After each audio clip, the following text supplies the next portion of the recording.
Hi, welcome to Well-Rounded Mama's YouTube channel. Today, Sarah and I would like to talk to you about how to talk to your family about having a home birth. We get that question a lot because obviously it's super mainstream to have your baby in the hospital. And so when a couple comes in or a pregnant person comes in and they are deciding to have a home birth, telling other people about it can be difficult potentially because maybe you get not the reaction that you were hoping for. Is that fair to say? Yep, that was for very sure. Politically correct of me. I get very diplomatic. As I was thinking about like the advice that I give clients in that, I was thinking of the S's. And so I came up with 5 S's. I love it. Families. I have a lot of families who actually don't want to tell their families and they keep it from them. And I can never tell people what to do or how to live their life. And I have no idea what individuals' family makeup and dynamic looks like. But we thought that this time of year would be a perfect time to address some of these things as it's the holiday and you're gonna see lots of family. Yes, Thanksgiving is here. And so for some people that's so exciting. And some people they're like, oh my gosh, I'm going to my family's house. And we thought we would give you 5 little tips. The first thing I thought of was support. I think sometimes people don't give other people the benefit of the doubt. And I have seen families, once they're given the information and the ability to do what they will with that information, sometimes I find that my clients are surprised that their family reacted better than they thought. Yeah, I was actually shocked. Like my in-laws were totally like hippies, burnt their bras, and they were not happy that I was planning a home birth. And you weren't expecting a reaction. No, yeah. I was expecting them to be more positive, when in fact my parents were totally on board. And having a support system in place, I think, is so important anytime anybody is bringing a baby into the world, because having support during pregnancy, after pregnancy, during labor, during delivery. And so because although you've hired an amazing birth team and you have that, nobody supports you the way family supports you or knows you the way that family does. At least that's the hope, right? And so that was the first thing that I thought of, was giving people the opportunity to support you is really such a gift and a blessing. I think it's hard for us to admit when we need help, and sorry, but I don't think there would be a pregnant human on this planet who couldn't use some kind of support. So the next thing I want to talk about is setting boundaries. And so setting boundaries ahead of time. Like, so you and your partner, or if you are single and don't have a partner, you have to set those before going to your family of what your boundaries are, so that you're not stumbling and figuring out what your boundaries are alongside them. Like, you go in going, this is the boundaries that I'm setting as far as what information I'm going to divulge, what stuff is my personal choice and my personal decisions, and things I'm going to include my family in. I'm always really shocked at the lack of privacy that pregnant individuals have. You have strangers that come up to you and are like, are you having a boy or a girl? Or if you're having your 3rd kid, they're like, are you done? Or where are you having your baby? How are you doing this? Like, people are very opinionated about things that have none of your business. And so setting those boundaries ahead of time on where you're gonna kind of draw your line in the sand, I think is always really important. And then nobody's surprised because you've went ahead and you've set that boundary, and you have the support of your partner, if your partner's involved with your birth. So the next thing that I want to talk a little bit, and I'm gonna turn it over to Sarah a little bit since she's an amazing childbirth educator as well, is studies. That knowing studies, information, and education can always be a help when you're going to your family, because sometimes they just want to have an understanding of why. Knowledge is power, just in general. Like, know what some of those statistics are, and presenting it in a way that's a little bit more palatable sometimes. Like, obviously coming to them with like just a list of statistics maybe won't be great, but you could have them watch like a movie like The Business of Being Born or something like that. That's a little bit easier to like understand those concepts, and just knowing that birth isn't the same as their generation. Like just the options available to you, the things that we know, like things are just, they're different now. They just are. So just kind of coming forward with, you know, information in a way that they can understand.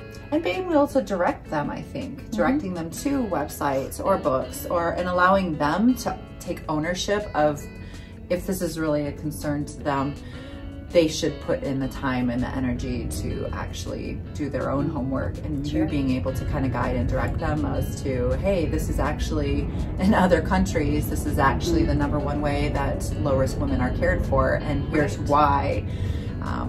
And not being afraid to allow them to ask respectful questions to you.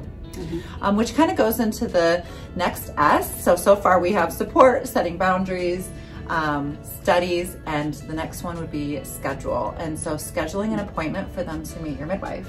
Yep. I think that's the best one. So like I sometimes have clients come to me like very apologetically, like, oh, my mom wants to come to the, I'm like, oh my gosh, I can handle moms, mother-in-laws, dads, father-in-laws, aunts, uncles. Let them come and drill us and ask us all the things. We will answer all of them. We are not afraid of your family members, even a tiny bit. And so I think once they come to an appointment with wherever you are, they'll learn so much, because they'll see us doing diagnostics and asking questions, and there really becomes like, I think, a level of comfort. And so it's really common that someone comes to me afraid and leaves with like a, oh my gosh, I was so afraid, and then I met you and realized you weren't like, I don't know what people thought I was. We should ask. That should be the next poll. Right. Like, before you knew what a midwife was, what did you think we were? What did you think we were? That would be such a funny poll. Well, and there's funny movies that came out, like that one with Jennifer Lopez, you know, where she like drums and has sage and... It's happening. She's about to get into the water. The what?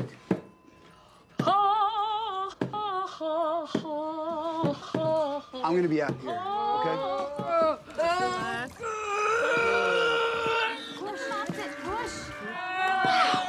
You know, isn't it amazing how the human body can just open up like that? Perfectly natural? Push. I need to turn over! Here comes the head! Give me a mirror, I want to see it! There's some SNL skits too that there's are some like funny ones. And taking these extreme kind of scenarios and making us look a little different than we are. Like taking parts of us that are real and true and just kind of blowing it up 1,000,000%. Like if you want us to light sage at your birth, we will absolutely do that, but we're not gonna like come packing. We will sing, dance, chant. Yeah. All the things, but only if they want it. But generally, we don't have to do that. Thank goodness. No. I'm not a very good singer, so. So scheduling a time for them to come meet your care provider. And the last thing is subtlety. Don't be subtle. Be clear, forthright. Most people want to know where their place is. That is a problem. I take that to the 10th degree, like liking to know where I sit, but most people want to know their role, what they can and can't do. And so if ahead of time you say, this is how I envision you involved in my pregnancy, labor and delivery, people are comfortable with that. It's when you aren't divulging that, people create their own roles, and then sometimes when things don't go the way they had envisioned in their minds, then their feelings are hurt and they take that out on you, even subconsciously, and it's because they didn't really know up front what was expected of them. Well, and I think sometimes family members think if you're not like clear and forthright about it, that the reason why is because you're not really convinced that that's what you want. And like maybe they think, oh, maybe you are a little bit fearful of this. Let me just give you some more information about, you know, things that can go wrong. Which is well-meaning, but it's not really like ultimately helpful. I think that's so good. So some little tips and tricks how to talk to your family about the choices you're making. So we have support, studies, schedule, set boundaries, and don't be subtle about the information you're delivering. Be clear and forthright. Thanks for joining us. Hopefully you have a wonderful Thanksgiving. We'll be thinking of you as well as our clients and sending them all the love and peace and prosperity, and that they might be filled with gratitude. And so if we found that helpful, like, subscribe, ring the bell, share with your friends. We're trying really hard. We get really positive feedback about the videos from our clients, but anytime you have some feedback about what you'd like to see, we always are taking suggestions. We would love to hear from you in any way, shape, or form and answer those questions. And we like people talking about it because we think the more you talk about something, the more it becomes the norm. Home birth is a norm. It just might not be in our particular culture, but I feel like you have the ability to change that and correct that, and you can be a part of that movement. And so share with people, and yeah, that's it. So peace out. Maybe you could start out with, I'm having my baby in the middle of the desert in a tent, and then be like, no, just kidding. It's gonna be in my living room. Does that feel better? In a tub I rented. It's fine. We did it!